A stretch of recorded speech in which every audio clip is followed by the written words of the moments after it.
અને આ વચ્ચે એક મહત્વપૂર્ણ સમાચાર અત્યારે સામે આવી રહ્યા છે। વડાપ્રધાન નરેન્દ્ર મોદીની અધ્યક્ષતામાં મહત્વપૂર્ણ બેઠક યોજાઈ રહી છે, જેમાં સેનાના ત્રણેય પાંખના વડા આ બેઠકમાં ઉપસ્થિત રહ્યા છે। સંરક્ષણ પ્રધાન રાજનાથ સિંહ, તેમની બાજુમાં national security adviser Ajit Doval જોવા મળી રહ્યા છે। આ સાથે જ વિદેશ પ્રધાન એસ જયશંકર, સેનાના ત્રણેય પાંખના પ્રમુખો, વાયુસેના પ્રમુખ, થલ સેના પ્રમુખ અને જલસેનાના પ્રમુખ આ બેઠકમાં ઉપસ્થિત છે। આ સાથે જ સીડીએસ જનરલ અનિલ ચૌહાણ પણ આ બેઠકમાં ઉપસ્થિત રહ્યા છે।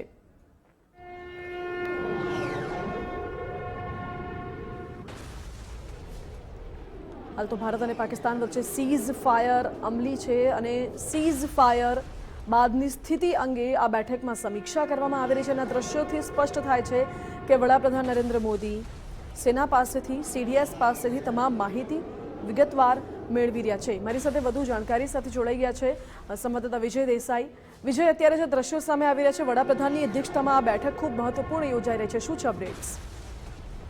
બિલકુલ, જે પ્રકારે સીઝ ફાયરની જાહેરાત બાદ છે આ પ્રથમ ઉચ્ચ સ્તરીય બેઠક છે તે પીએમ નિવાસસ્થાને મળી રહી છે। એની મોટા જે નેતાઓ છે તેની અંદર ખાસ કરીને વિદેશ મંત્રી ડોક્ટર એસ જયશંકર ઉપસ્થિત છે, એનએસએ અજીત ડોભાલ પણ આ બેઠકની અંદર ઉપસ્થિત છે, સીડીએસ અનિલ ચૌહાણ બેઠકમાં ઉપસ્થિત છે અને ત્રણેય સેનાના જે પ્રમુખો છે તે પણ આ બેઠકની અંદર ઉપસ્થિત છે।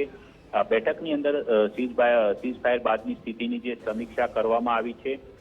જોકે વડાપ્રધાન નિવાસ સ્થાને આ મહત્વની બેઠક છેલ્લા એકાદ કલાકથી ચાલી રહી હતી। તેની અંદર તાજેતરનો જે સમગ્ર ઘટનાક્રમ છે, ત્યારબાદની સુરક્ષાની સ્થિતિ દેશમાં કયા પ્રકારે છે તેને લઈને પણ ચર્ચા કરવામાં આવી છે।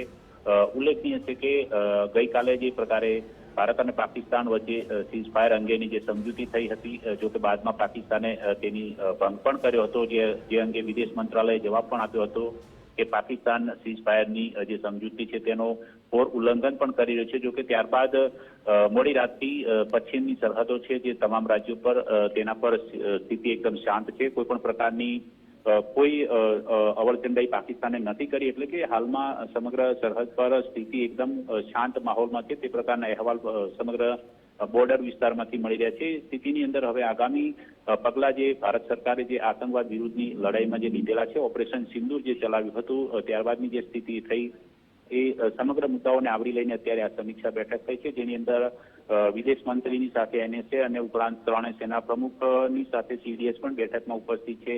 એટલે સુરક્ષા સંદર્ભે ગઈકાલે પણ આ પ્રકારે એક ઉચ્ચ સ્તરીય બેઠક થઈ હતી, અગાઉ પણ થઈ હતી। એટલે બેઠકોનો દોર છે તે દિલ્હીમાં અત્યારે હાલ ચાલી રહ્યો છે। ઓકે વિજય, આભાર આપનો।